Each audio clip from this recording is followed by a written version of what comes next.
Ao longo dos séculos, a expectativa da volta de Jesus tem permeado a consciência coletiva, provocando curiosidade, reverência e interpretações variadas. Existem várias profecias bíblicas, dentre elas, podemos destacar a de Mateus, capítulo 24, versículos 42 a 44, que diz: Vigiai, pois, porque não sabeis em que dia vem o vosso Senhor.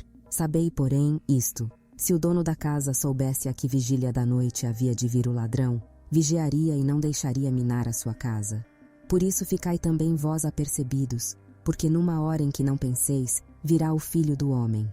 Podemos observar que Mateus não diz claramente como, quando e como será a tão esperada volta de Jesus, o Filho do Homem, e assim que se dá a volta de Jesus, relatada nos livros Cartas de Cristo, A Consciência Crística Manifestada e Cartas de Cristo, textos complementares, ambos licenciados para publicação e distribuição no Brasil, através da editora Almenara. As mensagens reunidas nestes livros oferecem uma visão que transcende interpretações dogmáticas e se conectam com a essência espiritual divina, trazendo uma profunda e esclarecedora revelação sobre a volta de Jesus Cristo é trazida à luz. Tais mensagens foram transmitidas através de uma conexão direta com a consciência de Cristo, lançando um olhar distinto e transformador sobre a concepção tradicional da segunda vinda de Jesus. Elas nos convidam a contemplar a presença contínua da consciência de Cristo, não limitada pelo tempo ou espaço, mas manifestada através de um diálogo direto e profundo. Cristo compartilha a compreensão de que sua presença não está circunscrita apenas a um evento futuro, mas é um estado de consciência atemporal e onipresente. Ou seja, a verdadeira volta de Jesus não é uma manifestação física em um momento específico, mas sim uma evolução espiritual constante na qual a humanidade é convidada a participar. Ele nos ensina que esta volta ocorre no íntimo de cada ser humano, quando nos abrimos para a sabedoria e a compaixão que Cristo representa. Então, ao invés de esperarmos por um evento exterior, tão bem representados por inúmeras pinturas e a imaginação popular de um Cristo guerreiro, geralmente uma carruagem de fogo, empunhando uma espada de justiça e rodeado de anjos que ressuscitarão os corpos enterrados, e julgará os pobres pecadores ao fogo eterno, e elevando os justos a um paraíso idílico. Imaginar esta cena é aterrorizante para qualquer ser humano, que eu não gostaria de presenciar. Porém, Cristo vem com muito amor nos dizer para não temermos, pois a volta dele sempre esteve presente, jamais nos abandonou. Pelo contrário, sempre foi o nosso guia, o nosso farol de luz em meio à escuridão, o refúgio nas tempestades e a brisa suave que nos envolve nos momentos angustiantes. Cristo nos encoraja a cultivarmos a sua presença dentro de nós, adentrando as profundezas de nossa consciência e alinhando-nos com os ensinamentos universais de amor, compreensão e compaixão. A sua volta, como retratada nessas cartas, transcende as fronteiras do espaço e do tempo, convidando cada um de nós a sermos agentes de transformação em nosso próprio mundo interior e, por consequência, no mundo que nos cerca. Ao explorarmos a temática da volta de Jesus nas cartas de Cristo, descobrimos uma abordagem espiritualmente rica e inovadora que nos convida a transcender as limitações humanas e a abraçarmos a presença divina dentro de nós. A jornada espiritual se torna um convite para aprofundar nosso entendimento, expandir nossa consciência e manifestar o amor e a luz de Cristo em nossas vidas cotidianas. Nas páginas das Cartas de Cristo, a volta de Jesus se desdobra como uma jornada interna e transformadora, uma evolução da consciência que transcende os confins do espaço e do tempo, levando-nos a um despertar mais profundo para a verdadeira essência do amor e da divindade. É o típico caso da volta do quem nunca nos abandonou, daquele que sempre esteve aqui e nós não percebemos. Então, se você busca uma jornada intelectual e espiritual enriquecedora, convidamos você a se inscrever neste canal e acompanhar a minha interpretação e reflexões pessoais sobre os ensinamentos que estão transformando a minha vida. No vídeo de hoje, falaremos sobre a primeira parte da carta número 1, que Cristo assim dá início. Eu, o Cristo, aproveito esta oportunidade para falar diretamente com você. Eu vim para retificar as interpretações errôneas de meus ensinamentos quando, conhecido como Jesus, estive na Palestina há 2000 anos. No início desta primeira carta, ele se apresenta como o próprio Cristo. vindo para retificar as interpretações equivocadas dos ensinamentos associados ao seu tempo vivido na Palestina como Jesus. Ele afirma que essas cartas estão sendo transmitidas por alguém que foi espiritualmente sensível e dedicada o suficiente para receber suas palavras. O foco das cartas é a verdade, e elas são projetadas para transcender as doutrinas religiosas do mundo. Cristo expressa que essas cartas representam a libertação de cada um de nós, e são destinadas a todas as pessoas que buscam o propósito de suas vidas, forças para enfrentar desafios e doenças, e inspiração para alcançar maior consciência espiritual. As cartas são como um curso para se tornar um mestre, similar à jornada que ele percorreu quando esteve na Terra. Como ele próprio disse, na verdade vos digo que aquele que crê em mim, também fará as obras que eu faço, e as fará maiores do que estas. Assim ele nos encoraja a abordarmos as cartas com uma mente aberta, livre de ideias preconcebidas e crenças, semelhantes à mente de uma criança antes de ser moldada por crenças humanas. Deixem vir a mim as crianças e não as impeçam, pois o reino dos céus pertence aos que são semelhantes a elas. No meu ponto de vista, as criancinhas a quem Jesus se referiu é neste sentido, uma mente livre e aberta para os aprendizados mais profundos que ele nos trouxe. Por esta razão, para absorvermos a verdade contida nas cartas, somos convidados a meditarmos muito sobre o seu conteúdo, para que esta absorção seja gradual e permitindo que elas atuem como um elo entre nossa consciência humana e a consciência transcendente de Cristo. Ao fazer isso, experimentaremos uma sensação de abundância, alegria e satisfação de necessidades além da compreensão humana. O amor e a compaixão de Cristo são sentidos através das palavras das cartas, e a mensagem crucial é descobrirmos que as nossas lutas externas não são destinadas a ser uma parte inevitável da existência humana. Não nascemos para sofrer, ou expiar, ou pagar os erros cometidos no passado, mas para compreendermos, absorvermos e praticarmos a verdade da existência. Com isto, podemos viver com constância e sem a necessidade de experimentar dor e tensão e os temidos castigos divinos. O Pai Criador não castiga as suas próprias criaturas, não se vinga, nem tampouco condena. É neste sentido que o propósito das cartas de Cristo é claramente delineado. Elas são destinadas a trazer iluminação ao mundo e capacitar a humanidade a construir uma nova consciência ao longo dos próximos 2000 anos. As cartas são como a semente da futura evolução espiritual da humanidade. A evolução espiritual da consciência humana é a chave para a evolução mental e física nas vidas individuais e universais.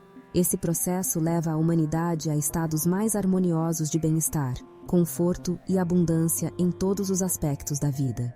Isto nos leva a refletirmos sobre os últimos 2000 anos e como a evolução gradual em direção ao amor fraterno tem ocorrido desde a época em que Cristo esteve fisicamente presente na Palestina. Embora no passado tenha havido menos compaixão e consideração, prevalecendo atitudes de puro egoísmo, ao longo do tempo, surgiram ações humanitárias, organizações de bem-estar e movimentos por direitos humanos, tudo influenciado pelas palavras e ensinamentos originais, principalmente no século XIX, quando houve um impulso significativo para o amor fraterno, com pregadores e congregações espalhadas pelo mundo observavam um dia de descanso para contemplar ao poder divino. Isso gerou uma conscientização humana divina que influenciou positivamente muitos aspectos da vida humana. No entanto, apesar desse crescimento espiritual, muitas pessoas não sabiam como direcionar o poder divino de maneira eficaz e, consequentemente, conseguiram em uma expansão da consciência coletiva com tanto resultados positivos quanto negativos, pois a consciência individual é responsável por atrair experiências para a vida pessoal. Traumas ou emoções não resolvidas de vidas anteriores podem influenciar a consciência atual. As orações fervorosas e específicas podem ser atendidas, mas é necessária uma atitude mental constante e em conformidade com as leis do amor. Caso contrário, os benefícios encontrados serão por tempo limitado, se as atitudes da consciência não seguirem as leis universais do amor. Desta forma, mudanças permanentes em sua vida só podem ocorrer se a sua consciência humana for alterada e estiver em contato com a realidade divina. Em outras palavras, Os acontecimentos em sua vida estão relacionados às atividades da sua própria consciência, e não são prêmios ou castigos divinos, mas sim as consequências naturais do fator causativo da consciência. Essas leis moldam a realidade com base na sua consciência e atraem experiências em formas sólidas. Lembre-se sempre: Deus não castiga os pecados, é a sua própria consciência humana que cria as consequências de seus atos e pensamentos. Durante o século XX, as habilidades avançadas da ciência e comunicação alcançaram o desenvolvimento científico que afirmava que toda a criação surgiu ao acaso, por sua própria lei natural de seleção dos mais fortes, o que levou a humanidade ao afastamento da moralidade, buscando satisfazer os desejos do seu próprio ego. Isso levou à criação de uma consciência egóica mundial, oposta à natureza do amor incondicional divino. Houve a disseminação de uma infecção mental contagiosa na sociedade moderna, com a imaginação dos acontecimentos mórbidos, que costumavam ser localizadas, agora se tornou uma influência global, propagada através da literatura, cinema, teatro e atualmente com a internet e as redes sociais, que propagam as mais diversas futilidades da vida cotidiana, as paixões voláteis, as falsas notícias sensacionalistas e outros malefícios, resultando em uma consciência humana que se diverte com a desgraça alheia, com os excessos de sexualidades, violências e perversões de todas as formas. Essa infecção mental se manifesta como comportamentos egocêntricos, tecnologias destrutivas e problemas ambientais, levando a efeitos negativos na saúde, no meio pessoal e familiar, afetando o clima e meio ambiente, resultando em grandes catástrofes da natureza. As mídias em geral se tornaram influentes na formação do comportamento humano, veiculando toda a espécie de influências de tragédias humanas, imagens e vídeos negativos. Essa infecção mental começa com formas desviadas de viver e se reflete em tecnologias prejudiciais, criando um ciclo de atividades malignas e pensamentos distorcidos. Isso será perpetuado até que o conhecimento crístico seja reconhecido, aceito e vivido pela maioria das pessoas na Terra. Esse conhecimento mostrará às pessoas como voltar ao verdadeiro caminho da vida para criar uma vida que realmente deseja. As mensagens de Cristo não são ameaças ou castigos, mas um alerta para a fonte dos horrores que enchem as notícias e as mídias de modo geral. Há grandes conglomerações de comunicação que muito lucram com a exploração da tragédia humana. É por esta razão que Cristo, com todo o seu amor por todas as criaturas, é motivado a descer aos níveis de depravação humana para alertar sobre suas consequências. Ele cita as circunstâncias da formação e influência dos vírus, incluindo o HIV, relacionando-os à consciência espiritual. Todos os vírus podem ser controlados não apenas por remédios, mas também pela consciência espiritual.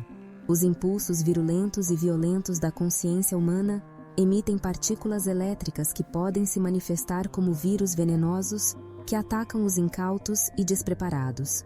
Por isto, a importância de permanecermos com os pensamentos ligados diretamente com a consciência divina. Ele afirma que a atual crise mundial e a falta de liderança espiritual adequada contribuíram para problemas globais. Por esta razão, faz um apelo às religiões para reavaliarem suas crenças e se adaptarem às mudanças espirituais em andamento.